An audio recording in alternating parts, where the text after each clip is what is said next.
এবারের ঈদুল আজহা ঘিরে গণমুখী 10টি বিষয় নিশ্চিত করা হয়েছে বলে জানিয়েছেন প্রধানমন্ত্রীর উপদেষ্টা মাহদি আমিন।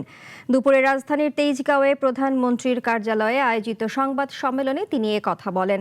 একই সঙ্গে জ্বালানি তেলের মূল্য বৃদ্ধি ও সমসাময়িক রাজনৈতিক বিষয়েও সাংবাদিকদের প্রশ্নে জবাব দেন তিনি। বিস্তারিত সানি আহমেদের প্রতিবেদনে। সবার পরিবারের জন্য আনন্দ, শান্তি। সরকারের 3 মাস পূর্তি ও পবিত্র ঈদুল আজহায় নেয়া 10 পদক্ষেপের বাস্তবায়ন নিয়ে বিকালে প্রধানমন্ত্রীর কার্যালয়ে সংবাদ সম্মেলনের আয়োজন করা হয়। প্রধানমন্ত্রীর উপদেষ্টা ও মুখপাত্র মাহদি আমিন জানান, এবারের ঈদে জনগণের স্বস্তি নিশ্চিত করতে 10টি বিশেষ অগ্রাধিকারমূলক পদক্ষেপ নেওয়া হয়েছিল। কার্যকর ট্রাফিক ব্যবস্থাপনার কারণে মহাসড়কে ভোগান্তি অনেকটাই নিয়ন্ত্রণে ছিল।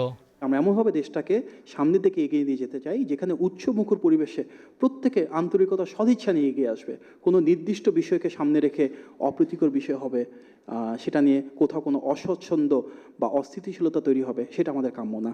মুখপাত্র জানান, মাঠ পর্যায়ে স্বয়ং প্রধানমন্ত্রী কাজ করছেন।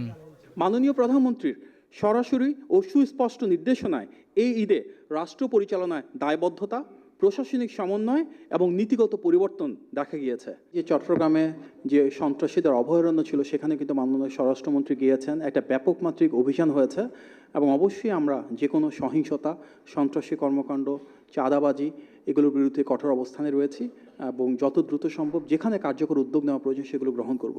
এদিকে জ্বালানি তেলের মূল্য বৃদ্ধি প্রসঙ্গে সাংবাদিকদের প্রশ্নের জবাবে মাহদি আমিন বলেন, জ্বালানি তেলের দাম এখনো অনেক কম। অন্যান্য দেশের সাথে তুলনা করলে এখনও বাংলাদেশের তেলের দাম অনেকটুকু কম। পার্শ্ববর্তী দেশ থেকে শুরু করে আমাদের যদি এই রিজনও দেখি, আমাদের আলহামদুলিল্লাহ জ্বালানি তেলের দাম নিয়ন্ত্রণে রয়েছে, যার কারণে মূল্যস্ফীতি আমরা নিয়ন্ত্রণে রাখতে পেরেছি।